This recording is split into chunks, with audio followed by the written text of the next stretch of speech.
और बड़ी खबर इस वक्त आपके सामने न्यूज 24 पर। अब से थोड़ी देर में रूस के राष्ट्रपति व्लादिमीर पुतिन का स्वागत होगा औपचारिक तौर पर राष्ट्रपति भवन में। तस्वीर इस वक्त आपके सामने न्यूज 24 पर आप देख सकते हैं। प्रधानमंत्री नरेंद्र मोदी इस वक्त वहां पर मौजूद हैं और ये देखें, अब से थोड़ी देर में गार्ड ऑफ ऑनर दिया जाएगा। राष्ट्रपति द्रौपदी मुर्मू को इस वक्त आप देख सकते हैं। प्रधानमंत्री नरेंद्र मोदी उनकी अगवानी के लिए वहां पर मौजूद हैं और यहीं पर अब से कुछ ही देर में ये राष्ट्रपति भवन की तस्वीर इस वक्त आपके सामने। थोड़ी देर में यहां पर पहुंचेंगे रूसी राष्ट्रपति व्लादिमीर पुतिन और गार्ड ऑफ ऑनर उन्हें यहां पर दिया जाएगा। और ये देखें तस्वीरें, जो पुतिन कैबिनेट के अहम मंत्री हैं, चूंकि रूस के राष्ट्रपति व्लादिमीर पुतिन अकेले भारत दौरे पर नहीं बल्कि अपने साथ वो 7 अहम अपने कैबिनेट मंत्रियों को लेकर यहां पर पहुंचे हैं।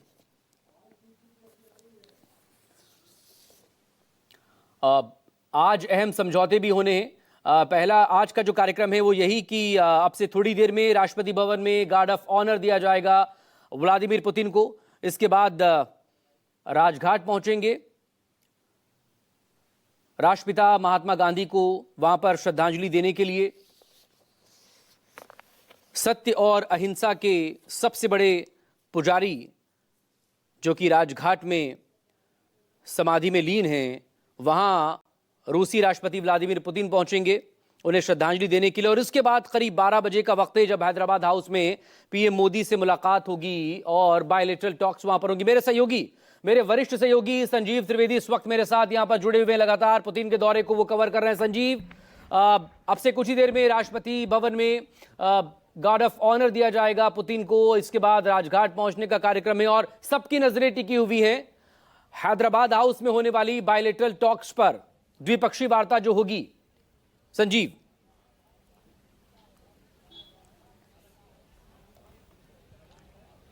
जी देखिए, अब से कुछ देर बाद जो पहला विधिवत कार्यक्रम है राष्ट्रपति पुतिन की यात्रा का, वो शुरू होगा जब राष्ट्रपति भवन के प्रांगण में राष्ट्रपति पुतिन को गार्ड ऑफ ऑनर दिया जाएगा।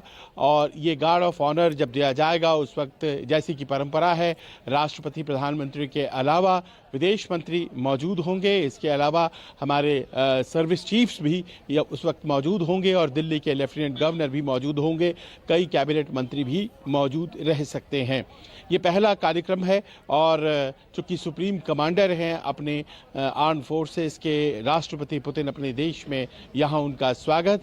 और यहाँ के बाद जैसा कि आपने बताया, सत्य अहिंसा के पुजारी समाधि में लीन महात्मा गांधी की समाधि पर राष्ट्रपति पुतिन जाएंगे। और ये 2 कार्यक्रम ऐसे हैं जिसके बाद ही हैदराबाद हाउस में विधिवत तौर पर वो कार्यक्रम शुरू होगा जिसका इंतजार सबों को है। यानी कि जो 23वां शिखर सम्मेलन है भारत और रूस के बीच में, आप जानते हैं 25 साल पहले स्पेशल प्रिविलेज्ड पार्टनरशिप हम दोनों देशों ने शुरू की थी आपस में, जिसमें कि हर साल एक बैठक हमारे देश में और एक बैठक रूस में होता है। और इस बार बारी हमारी है। रूस के राष्ट्रपति यहाँ आए हैं, बीच में 2 साल बैठकें नहीं हो पाई थी, इसीलिए ये 23वीं बैठक है। कोरोना की वजह से नहीं हो पाई थी, तो ये 23वीं बैठक है। और इस बैठक में आखिरकार किस तरह से हमारे संबंधों को आयाम दिए जाते हैं, गहराई दी जाती है, इस बात पर नजर होगी। मकसूद, कई अहम समझौते होने की उम्मीदें यहां पर इस दौरान हैं, जो कि भारत के लिहाज से देखें,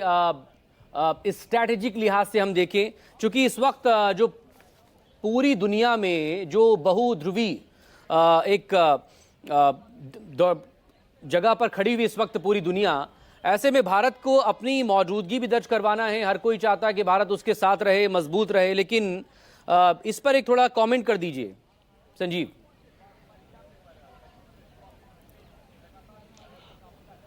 मकसूद, देखिए, इस पूरी यात्रा का जो एक संदर्भ है वो ये है कि जो जियोपॉलिटिकल सिचुएशन है इस वक्त, पूरी दुनिया के जो हालात हैं, एक दूसरे से चीज़ें जुड़ी हुई हैं।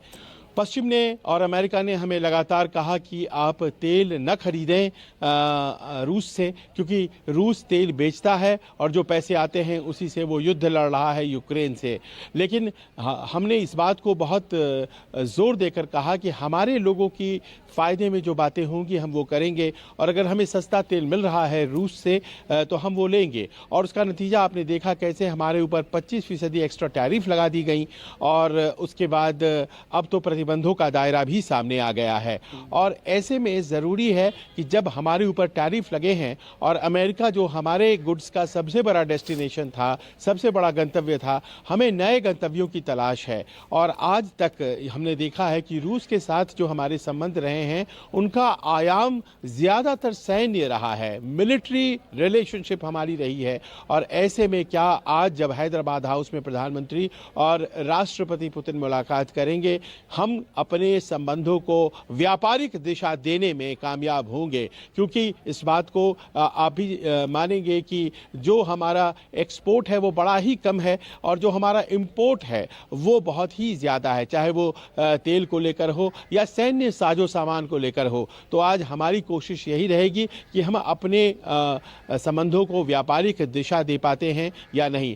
दूसरी तरफ ये भी है कि जो बढ़ते चैलेंजेस हैं मकसूद, आप भी जानते हैं पाकिस्तान और चीन के संदर्भ में ये बातें कही जा रही हैं, तो उस चैलेंजेस को मीट करने के लिए और किस तरह के आधुनिक साजो सामान हमें सैन्य तौर पर मिलते हैं, क्या ऑफर में होता है, वो अपने आप में बहुत महत्वपूर्ण होने जा रहा है। एक एग्रीमेंट है रेलोज जो साइन हुआ है, जो कि रेसिप्रोकल अरेंजमेंट होगा लॉजिस्टिकल सहयोग के लिए। ये एक बहुत बड़ा कदम है, क्योंकि हमारे पास इस वक्त इस तरह के जो अरेंजमेंट हैं वो सिर्फ और सिर्फ अमेरिका के साथ हैं, जिसे लेमोआ कहते हैं। तो जाहिर है कि हम आज उसको इंक करेंगे और एक नए अध्याय की शुरुआत होगी। तो कुछ चैप्टर ही नहीं शुरू होंगे भारत और रूस के संबंधों में, बल्कि एक किताब का बड़ा पोर्शन होगा जो आज फिर से शुरू किया जाएगा। जिस तरह के संबंध हैं रूस के साथ बहुत अच्छे, वो और भी ज्यादा बेहतर होंगे और ज्यादा आयाम अख्तियार करेंगे, ऐसी उम्मीद है। मकसूद, और चूंकि आप इंडो पैसिफिक रीजन का जिक्र आपने किया ही है यहाँ पर, और अमेरिका ने पिछले दिनों कैसे भारत पर टैरिफ वॉर शुरू की, टैरिफ थोपे गए एक तरफा, वो होता है जो भी अमेरिका की तरफ से ही होता है। दिल्ली की दिसंबर की सर्दी में जब ये दोनों राष्ट्राध्यक्ष बैठेंगे आज बात करने के लिए, भारत की तरफ से प्रधानमंत्री नरेंद्र मोदी और रूस की तरफ से राष्ट्रपति व्लादिमीर पुतिन, तो ये जो गर्मजोशी यहाँ पर देखने को मिलेगी, जो तपिश यहाँ की है, जाहिर तौर पर पूरी दुनिया की नजरें उस पर हैं, खासतौर पर अमेरिका की। चाइना के साथ भले ही रूस के रिश्ते बहुत अच्छे हों, लेकिन उसकी जो डिपेंडेंसी चाइना पर लगातार बढ़ रही है, तो वो भी उसकी अपनी पॉलिसी पर वो गौर कर रहा है, चाइना +1। और इसमें फिर उसको जब वर्क फोर्स की जरूरत हो स्किल्ड, तो फिर उस भारत की तरफ उसकी नजरें आती हैं।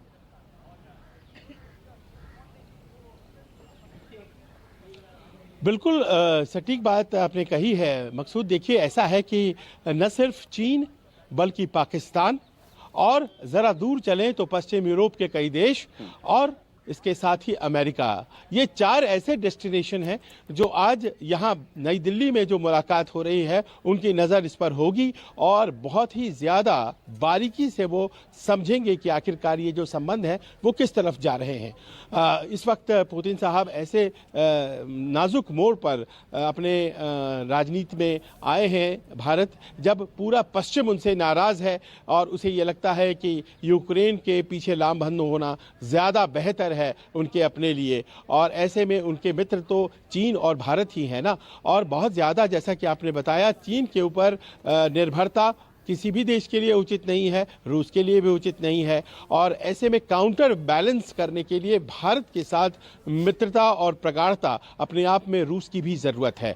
भारत के लिहाज से अगर आप देखें तो जिस तरह का हमें स्ट्रेटेजिक अलायंस चाहिए वो रूस प्रोवाइड करने की पोजीशन में है, और रूस अभी तक हमारे सभी सैन्य साजो सामान का आपूर्ति करता रहा है। हालांकि अब तो थोड़ा कमा है, लेकिन शुरुआत में तो केवल हमारा आपूर्तिकर्ता रूस ही था और फिर से एक बार उस स्वर्णिम युग की तरफ हम जाते दिखाई पड़ रहे हैं। और भारत में ये बात बच्चा बच्चा जानता है कि अगर अमेरिका और रूस की बात आती है तो फिर एक सामान्य तौर पर हमारा झुकाव जो है वो रूस की तरफ होता है। तो ऐसे में हम जबकि चीन और पाकिस्तान के लगातार मिलने वाली चुनौतियों से दो चार रहते हैं, रूस के साथ हमारी जो प्रगाढ़ता है वो कितना ज्यादा प्रभावी सिद्ध होती है, आज हैदराबाद में जब बातचीत होगी तो उस टेबल पर अपने आप में एक बहुत बड़े निर्णय के तौर पर सामने आएगा। मकसूद, और आजादी के बाद से अगर हम देखें भारत को तो लगातार हमारे रूस के साथ संबंध बहुत अच्छे रहे हैं संजीव। इसमें कोई दो मत या कोई दो राय नहीं है। हम भले ही गुट निरपेक्ष देशों के अगुवा रहे हों नेहरू के जमाने से ही और हम किसी गुट में शामिल नहीं रहे हों, लेकिन संबंध और रिलेशन हमेशा हमने बहुत अच्छे से मेंटेन किए हैं। लेकिन आज जब हैदराबाद हाउस में दोनों देशों के राष्ट्राध्यक्ष यहां पर बैठेंगे तो एक नया जो चैप्टर यहां पर शुरू होने की उम्मीद है। किस तरह का इंपैक्ट भारत के लिए और फायदा है, और ऐसे वक्त में जबकि बहुत से सैंक्शंस अमेरिका और यूएन के रूस पर है आफ्टर यूक्रेन वॉर, फरवरी 2022 के बाद से ही ये पहला दौरा रूसी राष्ट्रपति का। एक कमेंट इस पर, क्योंकि ये बेहद इंपॉर्टेंट है ये दोनों ही देशों के लिहाज से।